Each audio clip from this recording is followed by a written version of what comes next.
Pois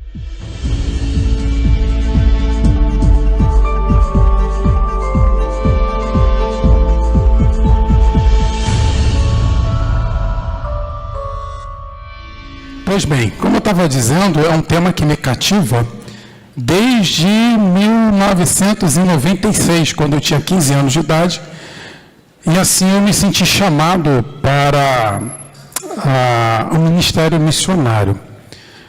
E como os irmãos sabem, eu deixei a minha terra, né, lá no Rio de Janeiro, minha cidade tão tranquila, tão pacífica, né? Eu vim morar em Foz do Iguaçu por conta do ministério. Confesso aos irmãos que o desejo do meu coração era estar no norte da África ou no Oriente Médio, mas não aprovo o Senhor, e o Senhor me trouxe para cá. E mesmo assim eu sou muito feliz com o Senhor por entender aquilo aonde Ele me colocou. E nessa aula a gente vai poder ter algum vislumbre do que é missões. E falar missões no Antigo Testamento é um pouquinho difícil. Por quê? E eu gostaria, né, de definir definir a palavra missões, que é a proposta da nossa aula, de uma série de aulas falando sobre missões. E a gente precisa agora definir alguns termos. Não precisa anotar, porque eu sei que às vezes pode ser até enfadonho, pode ser muito cansativo. Mas é importante a gente definir alguns termos no início para que a gente não pense futuramente coisas desvirtuadas ou distorcidas. E eu gostaria de começar definindo esse conjunto, né?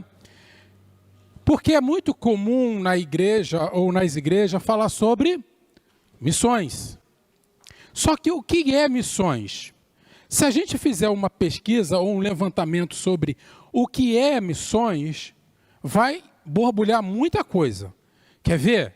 Alguém se habilita a falar o que entende por missões, sem medo de errar. Vamos lá, pode falar. Ou eu vou apontar, hein? Aí ficou mais difícil, né? Vamos lá, os adolescentes. O que os adolescentes entendem por missões? Um adolescente fala aí. Pastor, é isso aqui. Quem se habilita a falar dos adolescentes? Os adolescentes. O pessoal está olhando para os adolescentes que estão aqui na frente, né? Eu não falei nada, tá? Quem? Pode falar, gente. É para falar. A aula é para falar. Fala, Esther.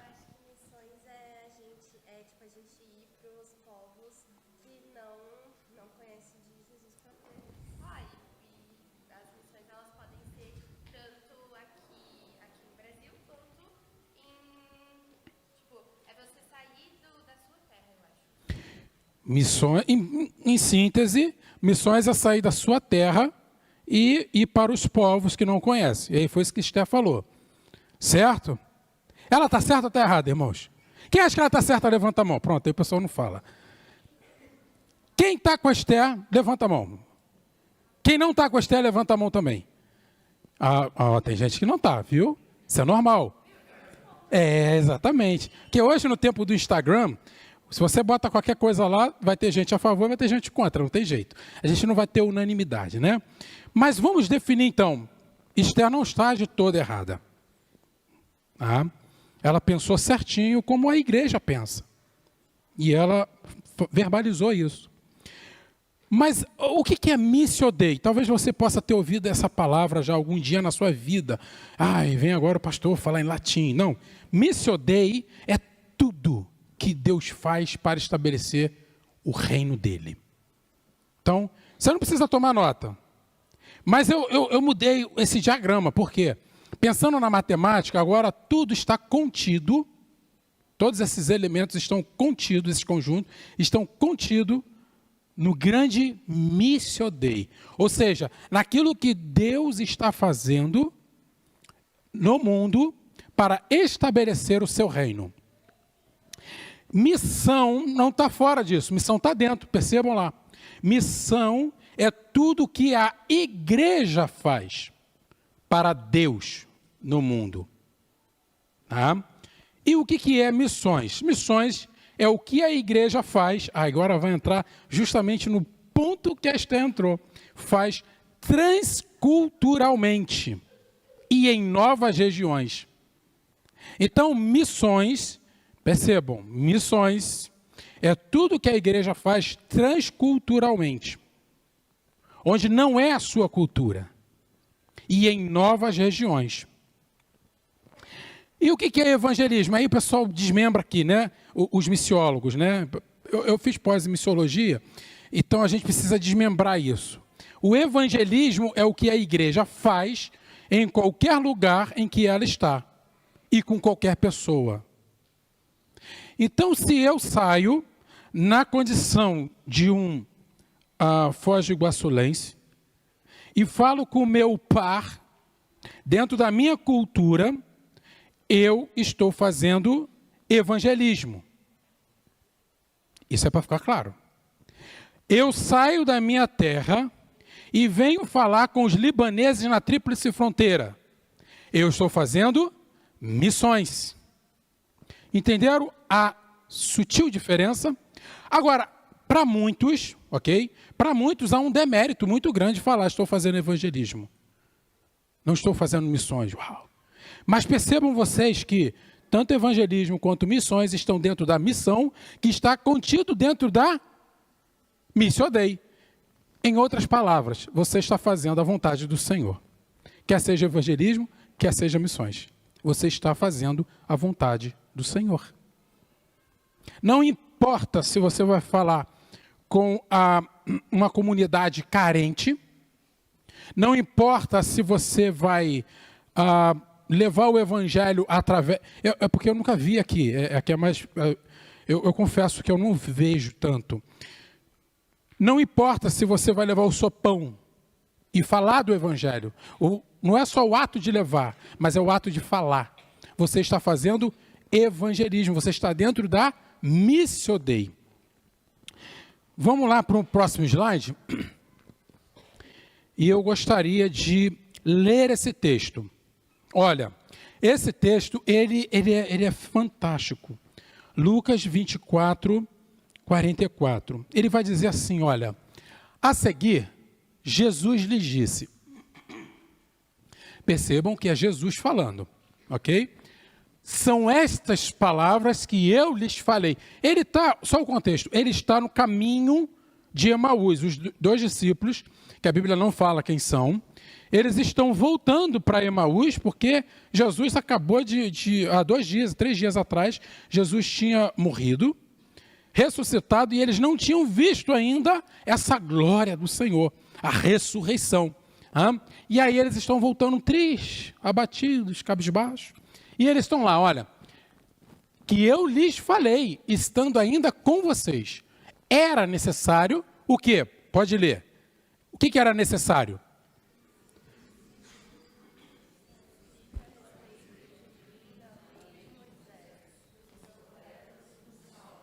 Então lhes abriu o entendimento para compreenderem as Escrituras. E disse-lhes, assim está escrito, que o Cristo tinha que sofrer, ressuscitar dentre os mortos no 3º dia, e que em seu nome se pregasse arrependimento para a remissão de pecados a todas as nações, começando em Jerusalém. E ele disse ainda para os discípulos de Emaús, vocês são testemunhas disso. Que choque!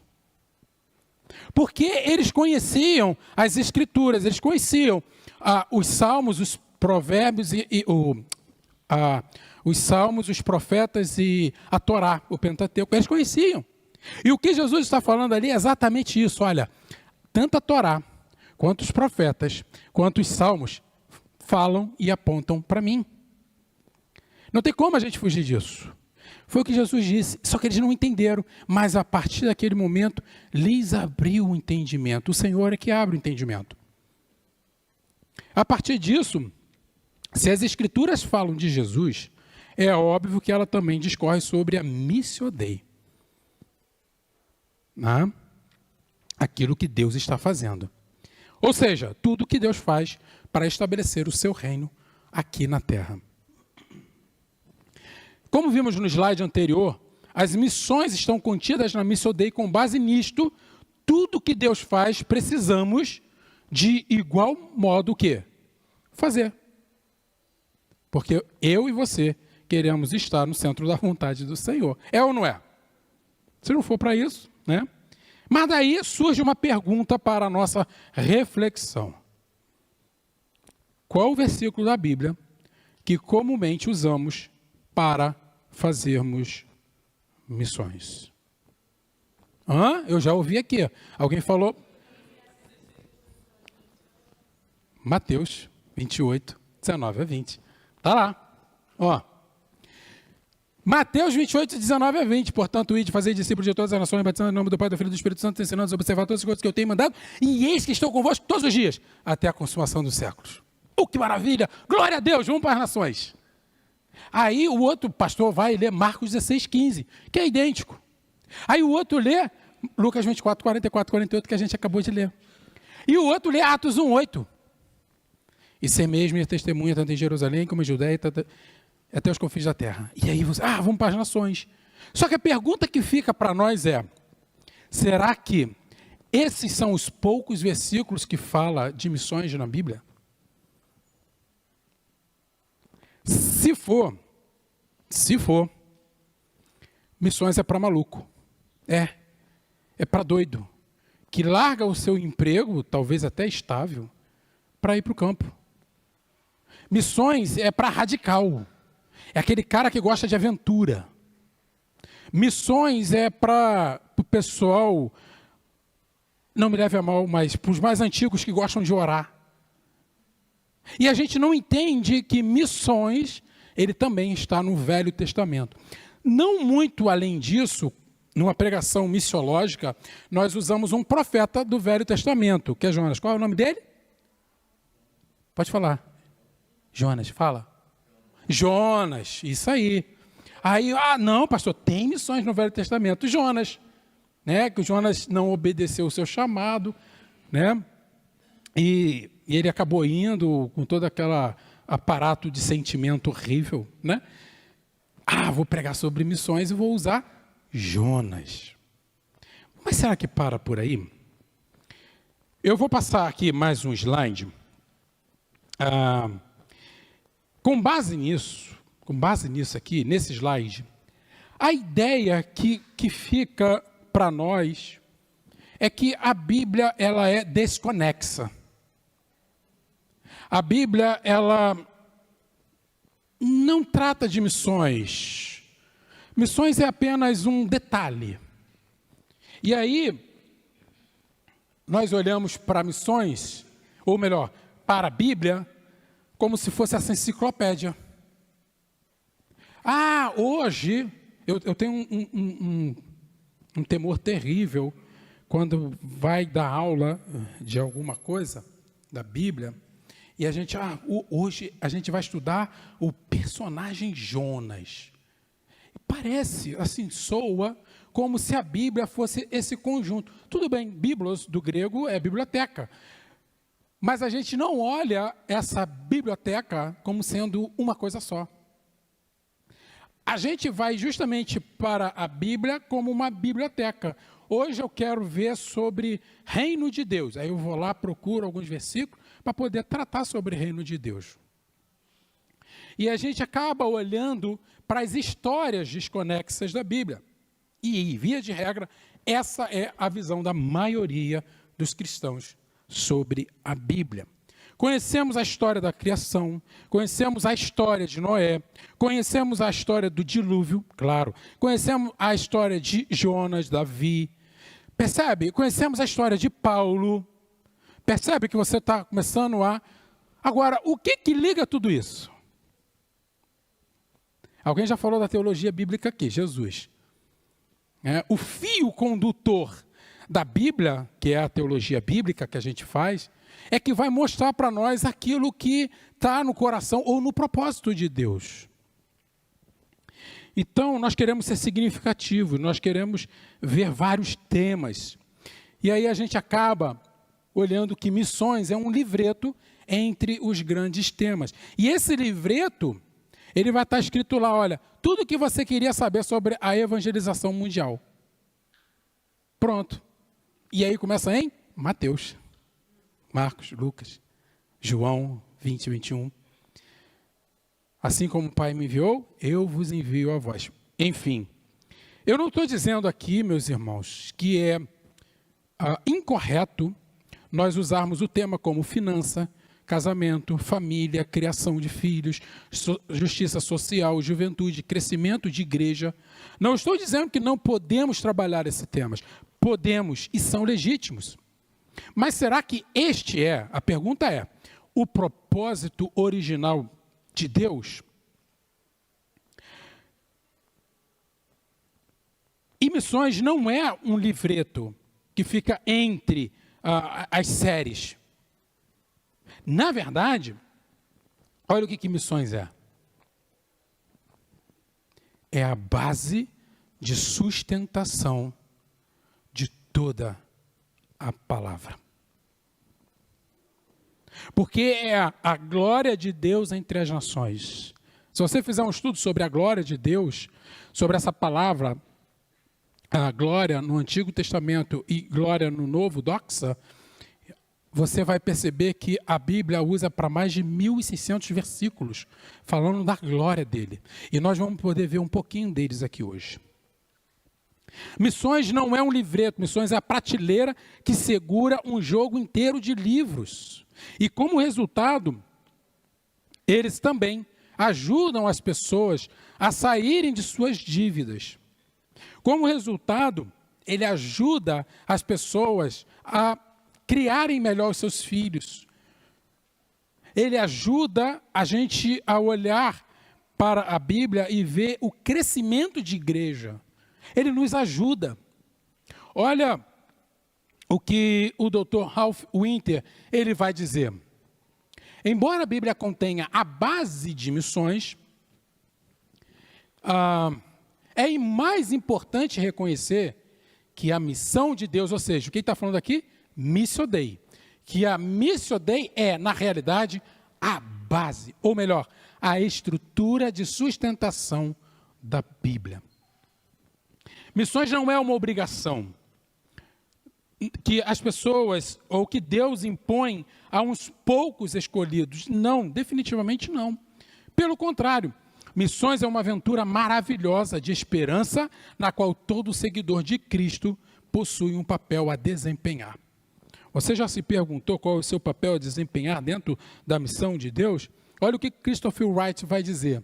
Devemos ler a Bíblia inteira com a grande história da missão de Deus em mente. O que está querendo dizer aqui, que no seminário a gente fala um nome bonito, chique, meta-narrativa de Deus. É isso aqui, é a grande história da missão de Deus em mente.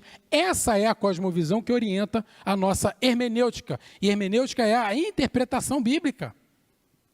O que Christopher Wright está falando é que a missão, a Missio Dei, ela precisa orientar, nortear a nossa interpretação bíblica. E ele também vai dizer mais. A missão não é, antes de tudo, uma atividade nossa ou iniciativa. Não, eu vou porque eu quero. Não, definitivamente não. A missão é uma participação do povo de Deus, onde? Nos propósitos dele. Aqui já começa a surgir alguns emblemáticos para a nossa vida. Se eu faço missões ou se eu não faço missões. Se eu faço missões, eu estou no propósito de Deus. Ah, pastor, mas o senhor ainda não provou que o propósito de Deus é fazer missões. Calma, vou chegar lá. É tudo devagar. Eu ainda tenho 1 hora, meia hora. Já passou meia, né? Vamos lá então. Olha a história da Bíblia. Ao invés de olharmos a Bíblia como uma enciclopédia, a gente pode olhar a Bíblia como ela tendo uma introdução, meio e fim. Está aí, ó, para aqueles que vão fazer Enem, estuda a Bíblia toda, vocês vão ver introdução, meio, que é o desenvolvimento, e o fim. Olha que maravilha. Aprenda com a Bíblia. vocês têm 7 meses, 7 ou até menos, né? Para poder aprender essa questão de desenvolvimento de raciocínio e redação. Tem um irmão aqui também que trabalha, né? Porfírio, que trabalha com essa... Gente, eu estou falando porque eu conheço, né? Ele trabalha com essa questão de redação. Estamos aí, gente. Então, a Bíblia, a gente pode olhar como a introdução, Gênesis 1, de 1 a 11, Gênesis 12, Apocalipse 4, a grande história, o desenvolvimento, e Apocalipse capítulo 5 ao capítulo 22, a conclusão dessa história da Bíblia. E a gente pode fazer isso. E eu gostaria de que você pudesse lançar um olhar na introdução da Bíblia.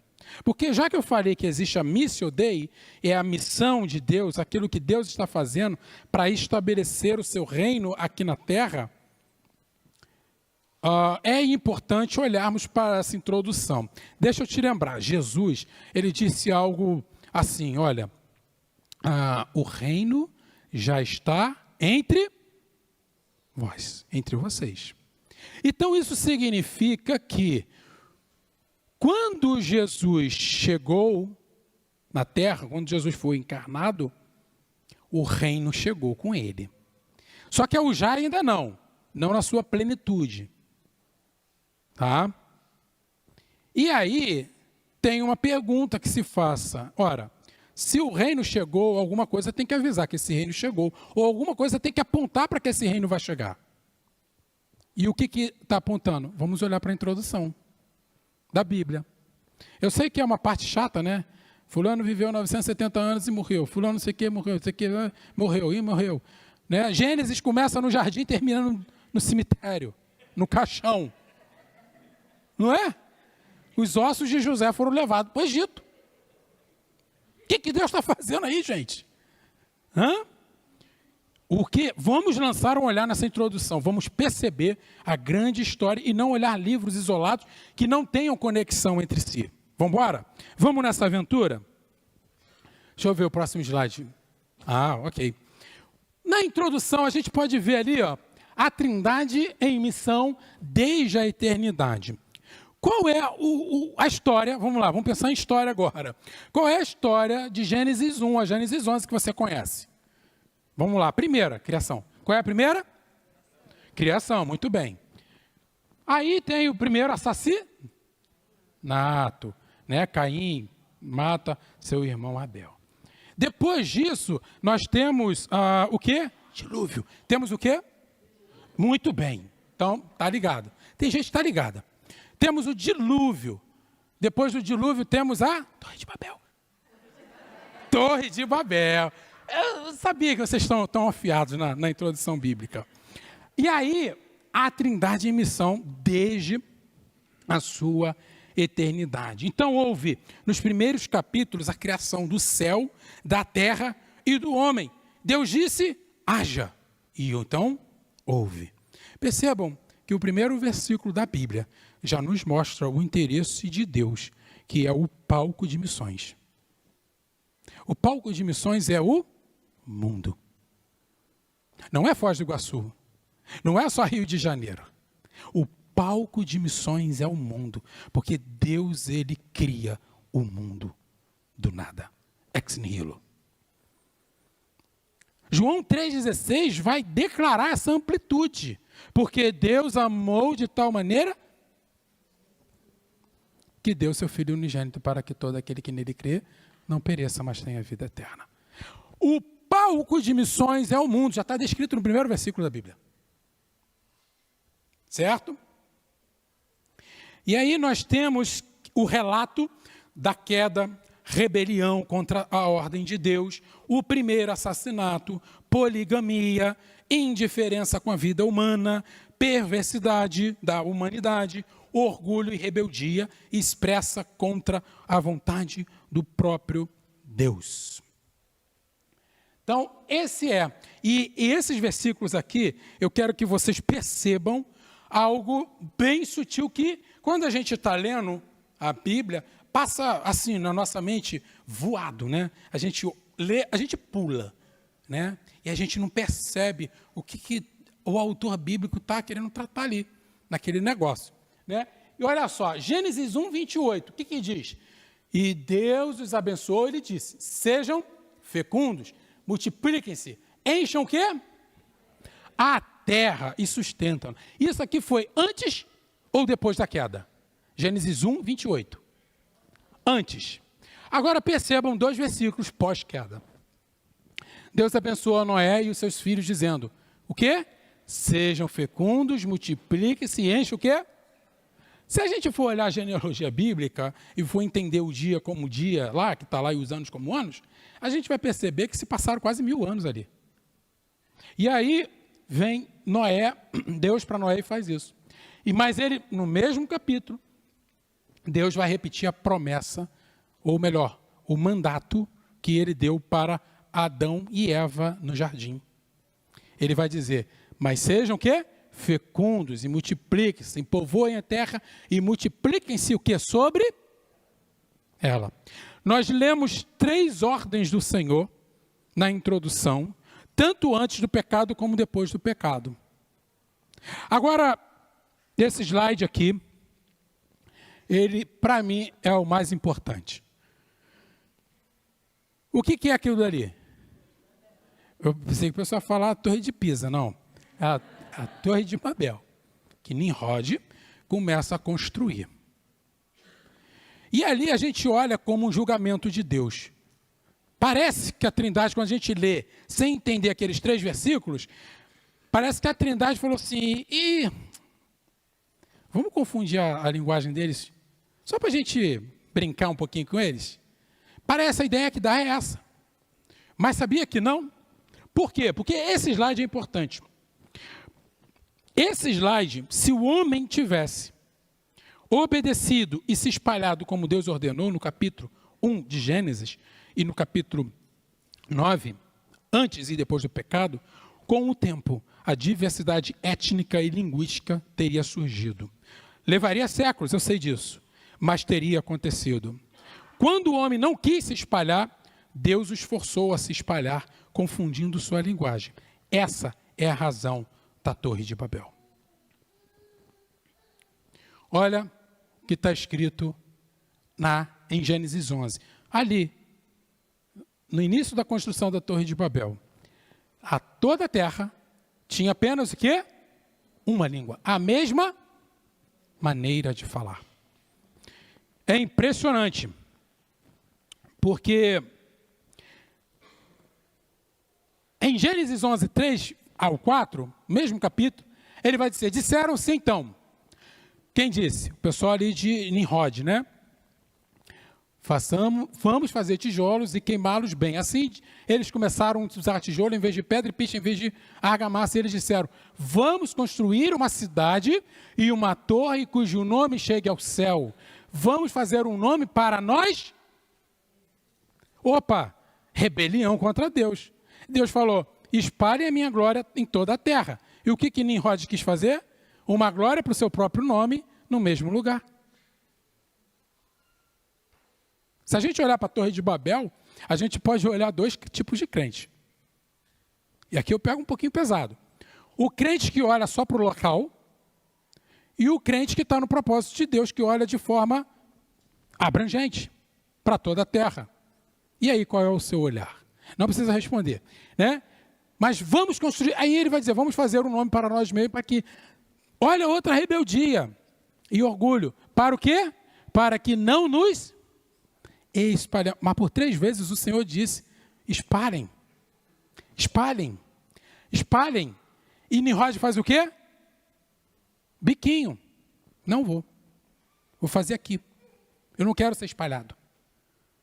Eu quero ficar juntinho dos meus. Aconchegante. Parece até as favelas do Rio. O camarada casa, constrói em cima do pai e da mãe. Não sai. É por isso que a cidade está lá, um tumulto. Né? Mas ela é bonita. Vamos lá. Em Gênesis 11, 7 a 8, o versículo mais seguinte, né? Vai dizer, aí o Senhor já está dizendo, venham, desçamos e confundamos a língua que falam, para que não entendam mais uns aos outros. Então o Senhor os espalhou dali pela face de toda a terra, e eles pararam de construir a cidade. O homem quis fazer um nome para si. Revelou dois grandes problemas que nós podemos chamar de pecado: orgulho e desobediência. Nosso nome será famoso, não o nome do Senhor. E desobediência, não seremos espalhados pela face da terra. Dois pecados que o Senhor foi e julgou aquele povo. E ele espalhou. Vamos lá, né? E ali Deus cria 70 línguas e espalha os povos em toda a terra. Não foi um ato punitivo, foi um ato de misericórdia, porque em vez de destruir a humanidade, ele teve misericórdia e ele divide e espalha. Que era a grande intenção do Senhor. E um motivo também, um ato de glória, porque ele cria a diversidade das culturas que será unida em adoração para a maior glória de Deus. Olha o que John Piper vai dizer. Nesse ato de julgamento, Deus estava o quê? Preservando e aumentando a diversidade cultural, que se tornaria um mosaico de muitas cores de redenção. A glória de Cristo seria refletida pela diversidade de idiomas e culturas. E nós chegamos à grande máxima, que Deus ele é glorificado na diversidade. A gente tem que ter até cuidado para falar essa palavra, né? Hoje em dia, diversidade, né? Mas o que eu estou querendo dizer aqui é diversidade étnica, social e racial e ética. É isso que eu estou querendo dizer. Estou querendo dizer outros adentos que vieram aí no mundo, né? Então, Deus ele é glorificado na diversidade. A Trindade em missão. Agora nós temos ali um camarada que se chama Abrão, né? Que vai se tornar Abraão, a gente sabe muito bem. E nesse momento, Deus tem para si o mundo, mas agora Deus quer criar um povo. Um povo para ele, um povo para que o adore. Entramos no texto que a partir de agora, e de forma abrupta, há um Deus em missão. Não foi Abraão, ou Abrão que chegou até Deus, foi Deus que chegou a Abraão. Perceba, Deus criou o mundo, Deus interveio, Deus foi a Abraão. Não é um homem que, olha, tem um Deus aí em cima, me leva para as nações. Não, foi um Deus que interviu na história. E até esse momento não há o povo de Israel. A partir desse momento há uma promessa de formação de um povo exclusivo de Deus que levaria a cabo o seu propósito. Qual era o seu propósito? O Senhor disse a Abraão: deixa a tua terra, a tua família, a casa de teu pai e vai para a terra que eu te mostrarei. Farei de ti uma grande nação e te abençoarei. Farei seu nome famoso e você será uma bênção. Perceba o verbo, eu abençoarei. Eu abençoarei aqueles que vos abençoam. Eu amaldiçoarei aqueles que vos amaldiçoam. Através de você, Abraão, todas as famílias da terra serão abençoadas. Abraão saiu assim como o Senhor havia ordenado. Interessante a gente observar que em alguns textos vai dizer que, aqui no final, né? Através de você todos os povos serão abençoados. Te abençoarei, uma grande nação, um nome famoso. Não é igual Nimrod, vou construir para mim. Não, eu vou fazer isso por você. É isso que Deus está falando.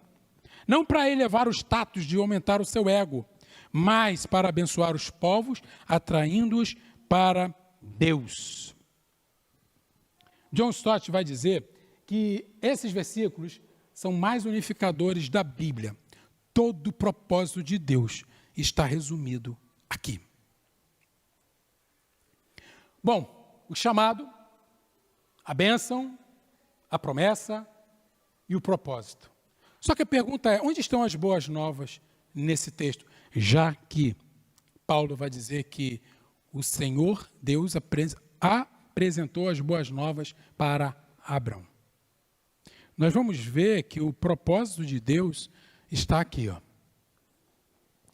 Abençoarei todos os povos da terra. Deus chama Abraão para que ele possa abençoar todos os povos da terra. Pegou? Estamos juntos? E aí agora, nós temos Hebreus, capítulo 6, versículo 13. Quando Deus fez a promessa a Abraão, por não haver ninguém superior por quem jurar, jurou por si mesmo, dizendo: esteja certo de que eu abençoarei, terei numerosos os seus farei numerosos os seus descendentes.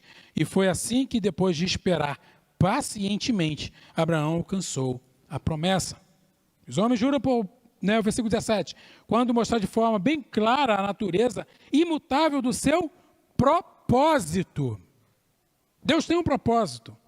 Para com os herdeiros da promessa, Deus o confirmou com juramento, porque por meio de duas coisas imutáveis, nas quais é impossível que Deus minta, sejamos firmemente encorajados, nós que nos refugiamos nele para tomar posse da esperança a nós proposta. Gálatas 3,14 vai dizer que promessa é essa? E ele vai dizer assim: isso para que em Cristo Jesus a bênção de Abraão chegasse também aos gentios, para que recebêssemos a promessa do Espírito mediante a fé. E existe uma outra passagem, Efésios 1,14, vai dizer que o Espírito é o penhor da nossa herança. Com tudo isso, os cristãos recebem a promessa feita a Abraão. Mas que nações são essas que Paulo está dizendo, citando o Velho Testamento? Vamos ver o próximo slide? Olha, por meio de ti serão abençoadas todas as famílias da terra. Paulo, em Gálatas 3, ele vai fazer uma menção desse texto, mas vai usar a palavra nações. Mas aqui a gente precisa ter cuidado, porque para Abrão, por mais que em algumas versões estejam escrito nações, o correto do hebraico ali não é nação, mas povo, tribo, língua. Então, é mais estreito. Não é algo abrangente. Porque se pensarmos em nações, nós vamos pensar justamente nisso aqui, ó. Vamos enviar um missionário para o Paquistão. Propósito: Paquistão é um país fechado ou aberto? Depende. Lá existe visto religioso, mas é fácil para o governo poder também te perseguir. É um país fechado, país muçulmano. E aí ele vai dizer assim, aí você vai ter na sua mente, para a nação, então eu vou mandar para aquela nação e a gente vai ganhar a nação para Jesus. Amém, glória a Deus. Mas daí decorre de um problema. Olha como que é Paquistão biblicamente. Perceberam? São clãs, são tribos, são línguas. É porque eu não botei Índia. Porque a Índia tem mais de 1000 dialetos. E aí você tem ali, ó, o Chitrali, o China, Pashtun, Punjabi, Bihil, Sindhi, Baluk. Você tem todas essas etnias formando a nação Paquistão. E se o evangelho chegasse entre os Punjabi? Opa, calma aí. Entre os Punjabi. Só naquela região aqui, ó. A costa não, né? O lado leste aqui, ó. Você acha que a pessoa que foi ganha para Cristo entre os Punjabi vai levar o evangelho, por exemplo, para Bauti? O que vocês acham? Quem acha que vai levar, levanta a mão. Quem acha que não vai levantar, levanta a mão. Quem não acha que não tem certeza de nada, levanta a mão. Não vai. Não vai levar. Por quê? Porque existem guerras e brigas étnicas milenares ali. O evangelho vai ficar restrito ao Punjab. E aí a gente não vai poder dizer, ganhamos o mundo para Cristo. Não. Hoje existe mais de 7.000 povos que ainda não ouviram falar de Jesus. Metade do mundo, metade dos povos. Por isso que Deus mandou o quê? Todas as famílias da terra. Todas as etnias da terra. Todas as línguas da terra. Por meio de ti serão abençoadas todas as famílias da terra. Essa é a grande comissão e foi levada até o Novo Testamento. Então, quando nós lemos Mateus, Marcos, Lucas, João, Atos 1:8, na verdade, é eco. Sabe o que é eco? Ei, ei, ei. É aquele eco que está vindo lá do passado, da grande comissão. E o que Jesus está mostrando é isso aqui, gente. Façam isso aqui, gente. Estejam no meu propósito. Essa é a grande comissão. Um fato interessante que a gente precisa também nos perguntar, mediante Gênesis 12, 1-3 ou 1-4, o que significa o fato de que o mandamento tem uma forma de promessa? Esse é bem difícil de responder. É claro que eu não soube responder se eu não recorresse aos livros, né? Eu não tenho um QI assim tão elevado também, né? Não sou um superdotado. Mas a ação de Deus tem tudo a ver com a ação de Deus. A ênfase está mais no que Deus vai fazer. A ênfase está mais no que Deus vai fazer do que ele espera que Abraão faça. Abraão, faz isso e eu vou fazer isso. Faça isso e eu vou fazer isso. E ele espera que nessa ênfase está mais no que eu vou fazer, no que Deus vai fazer. Está no resultado final da coisa. A ênfase está nesse resultado final que Deus realizará entre todos os povos. Não tenham dúvida disso. Deus vai trazer a cabo o que ele entende para a história. Por mais que a gente faça birrinha com Deus, bata pezinho, não vou fazer, não vou fazer. Ele vai fazer. Por mais que a gente se engalfinhe, cheio de rixas, Deus vai fazer. Ele vai trazer a cabo. Abraão não tentou dar um jeitinho brasileiro? Ele pegou a sua esposa Sara e deu para o rei do Egito, porque não fomentava. Depois Sara tentou dar um jeitinho. Não, olha, conheça a minha serva Agar. E aí deu esse bolo doido que nós vemos hoje. Entre os ismaelitas, filhos de Ismael, e os filhos de Isaac. Está na grande esperança também o fato desse mandamento ter uma promessa. Deus vai cumprir a sua missão e o seu propósito. E também um privilégio e honra. Nós somos convidados a trabalhar com Deus em sua missão. A promessa ela não é um fardo ou somente uma obrigação ou dever. É muito mais do que isso. É uma honra fazer parte do seu propósito. Ele não precisa de nós para cumprir o seu propósito. Não precisa. Eu e você não somos nada. Tá? Não. Tira esse altivez do coração, esse orgulho. Não, porque eu sei. Não, porque eu estudei cultura, eu estudei língua, eu sei. Não, esquece. Se Deus não quiser, não vai fazer contigo. Ele está dando o privilégio de você participar da obra. Participar da obra é privilégio. Ele não precisa, ou melhor, o tesouro de poder ser uma bênção, de ser presente para o mundo, isso é um tesouro para nós. Não é para a gente se engrandecer, eu vou para o céu, você não. Eu vou para o céu, não quer ir comigo? A ideia é essa. Você não podia comprar essa honra no Mercado Livre, na Amazon, não podia. Porque foi dada pelo Senhor. Existe uma ilustração muito interessante que eu ouvi de Israel.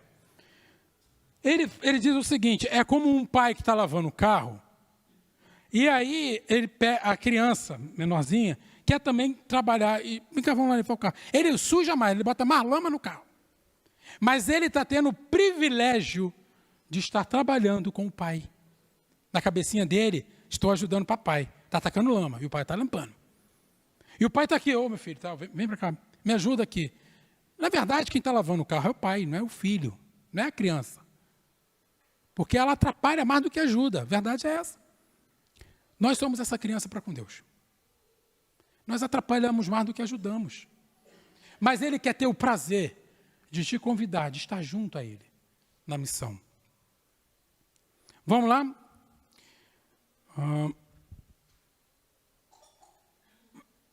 A promessa de Deus revela seu propósito. Deus repete a sua promessa. Não vai dar tempo da gente ver todos os versículos, mas Ele vai repetir a sua promessa em Gênesis para Abraão, em Gênesis 12, 13, quando Ele chama. Ele vai repetir para Abraão em 18, 18 e 22. Repete 3 vezes para Abraão. A mesma promessa, mesmo propósito, e você pode conferir na sua Bíblia, Ele vai falar para Isaac. A mesma promessa, o mesmo propósito, Ele vai repetir para Jacó, que a partir de então vai chamar-se Israel. Então, o que nós aprendemos com isso? A Trindade em missão com Israel. Agora a gente entra no povo do Êxodo. Israel já sendo formado como um povo.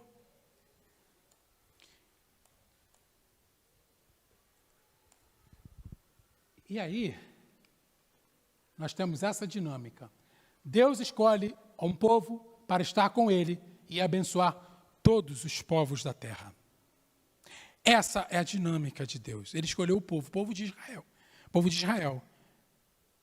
A promessa estava ali. Não esse Israel, Estado novo criado pós-ONU 1948. Mas aquele povo. Deus, Israel e nações. Ele deixa isso muito claro. Olha o que está escrito em Êxodo 19, versículo 5 a 6. Agora, pois, se ouvirem atentamente a minha voz, já se passou mais de 600 anos da morte de Abraão. A minha voz e guardarem a minha aliança, vocês serão minha propriedade peculiar. Dentre todos os povos, porque toda a terra é o quê? Minha. E vocês serão para mim um reino de sacerdotes e uma nação santa. Reino de sacerdotes é representar Deus entre os homens. Todas as nações. Vocês serão para mim um reino de sacerdotes e uma nação santa. São estas as palavras que você falará aos filhos de Israel. Essa é uma bênção de Abraão que passa para o povo de Israel. Para que todos... 1 Reis. Perdão, pulei aqui. Chega em 1 Reis. Para que todos os povos, o quê? Da terra. Todos os povos saibam que o Senhor é Deus e que não há outro. Há 7.000 povos que não sabem disso. E que o coração de vocês seja fiel para com o Senhor, nosso Deus, para andarem nos seus estatutos e guardarem os seus mandamentos como vocês estão fazendo hoje. E por aí vai. Como o tempo urge, eu terei que pular alguns. Ezequiel 5:5. Assim diz o soberano Senhor, esta é Jerusalém que coloquei no meio dos povos como nação ao redor. Interessante que Israel, Jerusalém, era um centro de passagem comercial. Todos os povos afluíam para lá. E Deus o colocou ali, levantou ali, para que eles pudessem ser luz para as nações, como é dito em Isaías. Agora um detalhe, eles fizeram isso? Não fizeram. Foz do Iguaçu, gente, vocês não têm noção. Há mais de 81 grupos étnicos aqui, dos quais 80% a 90%, eu me arrisco a dizer que são países fechados para entrar missionário. E o que a igreja de Foz do Iguaçu está fazendo plantada no meio dessa rota comercial? É o propósito de Deus. Mas Israel não quis ser bênção para as nações. Existem os salmos também. Olha que salmo maravilhoso, bonito, lindo. Né? A gente pode até ler uma voz só. Vamos ler? Deus...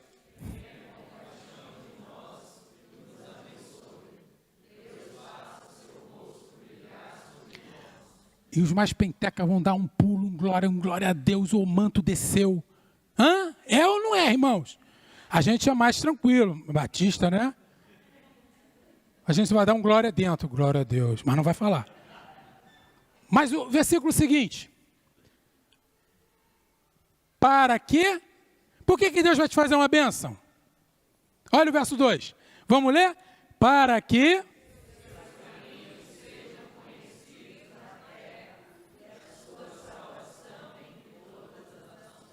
Pá, matou 80% da igreja. Quando eu falo da igreja, não é da igreja IB, é da igreja do geral. O versículo seguinte já está dizendo a finalidade, porque eu sou abençoado. Porque você é abençoado. Abençoado. Você é abençoado. Para quê? Para abençoar. Para ser bênção às nações da terra. Isso é maravilha de Deus, gente. Deixa eu pular aqui. Então Israel foi abençoado para cumprir com um propósito ou com uma missão. Vamos pular. Vamos pular também.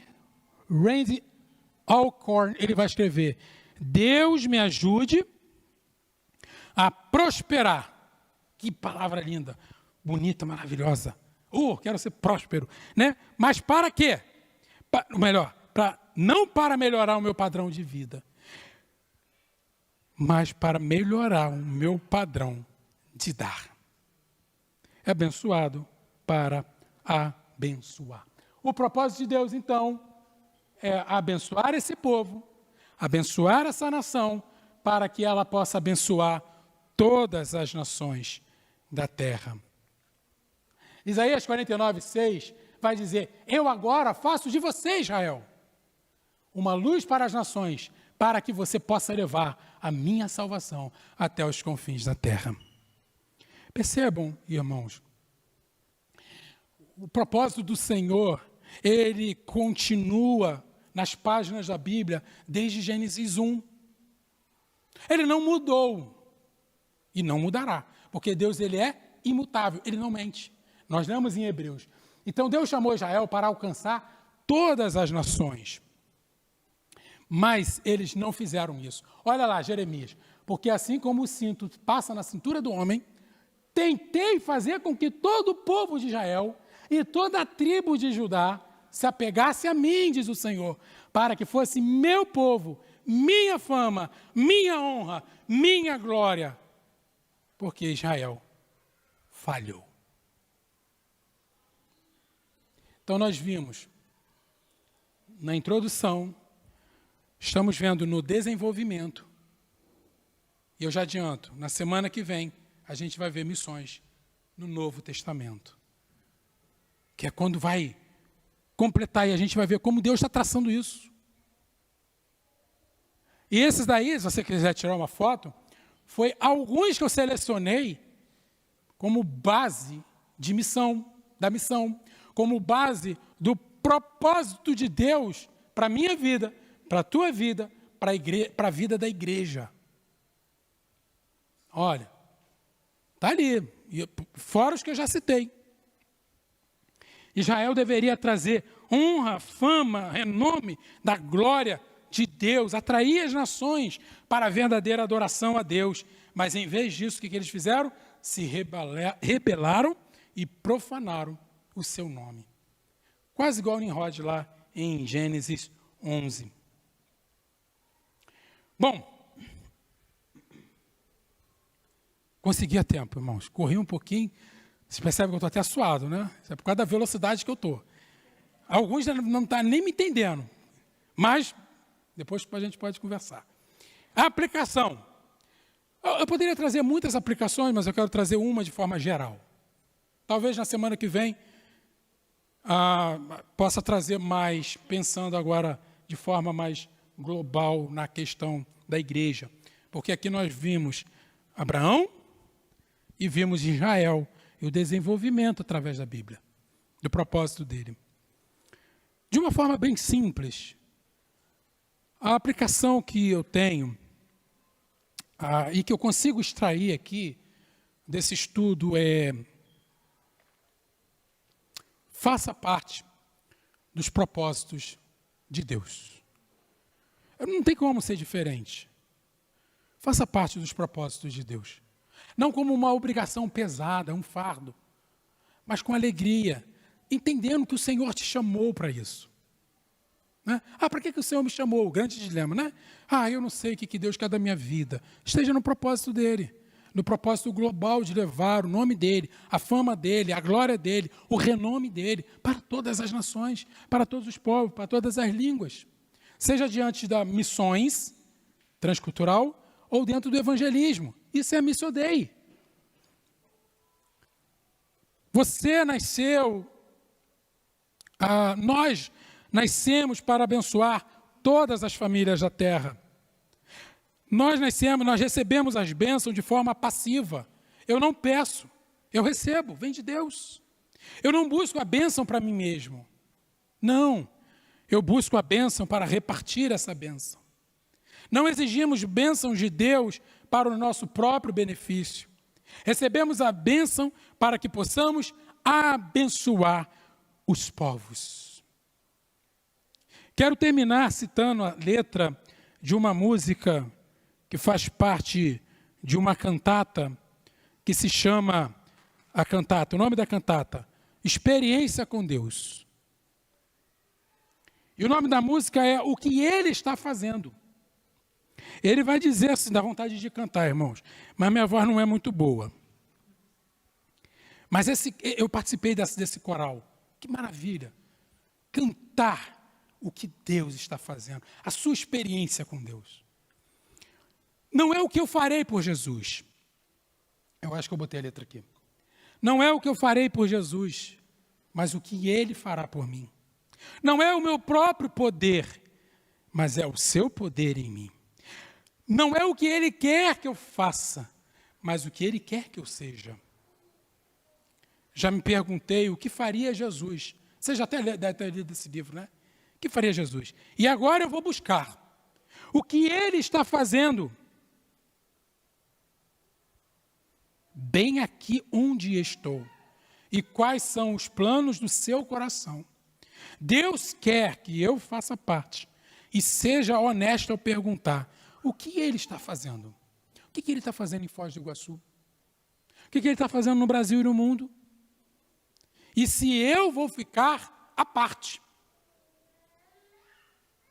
Você precisa ser honesto.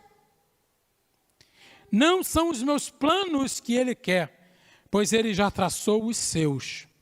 Não é o que eu posso ofertar, pois tudo vem das suas mãos. Se eu abrir mão das minhas ideias e deixá-lo dirigir, não perguntarei o que faria Jesus, mas verei ao meu redor. Abra os olhos espirituais e veja o que Deus está fazendo ao redor. O que Ele está fazendo? Aí repete o coro, né? O que Ele está fazendo? E se eu vou fazer, sim, eu quero fazer parte. Ó Deus, eu quase cantei agora, né? Ó Deus, Tu és meu Deus e sempre Te adorarei. Ó Deus, Tu és meu Deus e sempre Te adorarei. Buscarei a Tua face e aprenderei a andar em Teus caminhos. E passo a passo sempre Te seguirei enquanto viver. Que maravilha! Busque andar no propósito global de Deus.